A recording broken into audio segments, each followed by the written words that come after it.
Проезжая мимо этого роскошного особняка, сложно заметить его ужасающее отличие от соседствующих домов богатого района городка Вольфборо, штат Нью-Гэмпшир. Но то, что скрывалось за дверью этого богатства, можно описать лишь одним словом: кошмар. Многомесячные испражнения устилали полы всех 20 комнат дома, а по их углам и позади мебели прятались напуганные десятки собак породы немецкий дог. Животные, пытаясь перемещаться по дому, поскальзывались на собственных экскрементах. Это ужасно. Некоторые собаки, стоя на потрепанных матрасах, из страха гавкали на спасателей, пытаясь защитить свою территорию. В ходе осмотра дома собак находили все больше и больше в каждой комнате за закрытыми дверьми, в грязных железных клетках без еды и воды. Когда один из спасателей подошел к клетке, пес встал и, подойдя к решетке, пытался облизать его руки. Директор Общества защиты животных Соединенных Штатов Линдси Хамрик рассказывает, что запах внутри дома был таким сильным, что человек даже пару минут не мог там находиться. Вы переступаете порог дома, и вас буквально сбивает с ног этот ужасный смрад аммиака и всего остального, делится Линдси.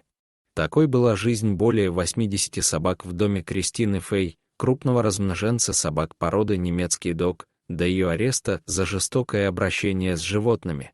На протяжении долгого времени она занималась онлайн-продажей собак и, потакая своей алчности, потеряла все человечное в себе, доведя подопечных до ужасного состояния. Расследование началось после жалоб в полицию на шум и запахи, и вскоре после открытия дела животных забрали в приют, построенный специально для них.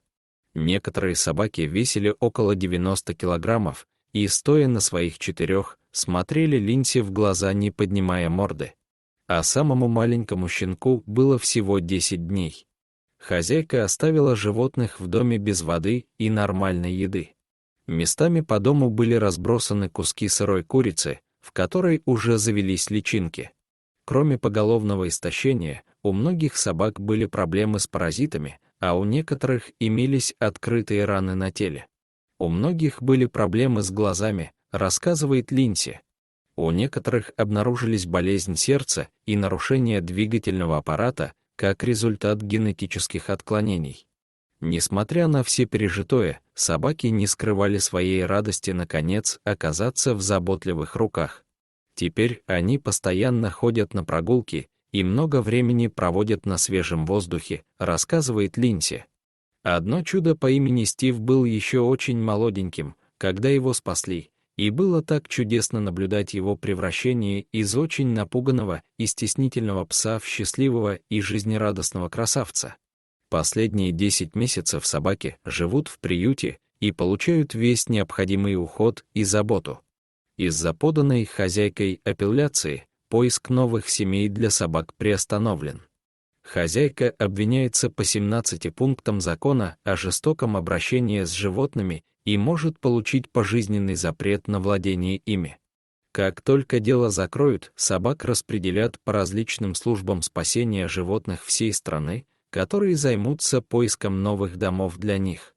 Линдси и ее команда, наблюдавшая за чудесной трансформацией животных на протяжении этих месяцев, считает, что правосудие и любящие семьи станут их самой большой наградой. Все мы очень привязались к собакам, как и они к нам. Теперь они знают, как это — иметь все, что им необходимо. Их жизни изменились к лучшему, а дальше их ждет еще более полная жизнь в кругу любящих людей. Дорогие зрители, если вам понравилось видео, ставьте лайки и подписывайтесь на канал. До свидания.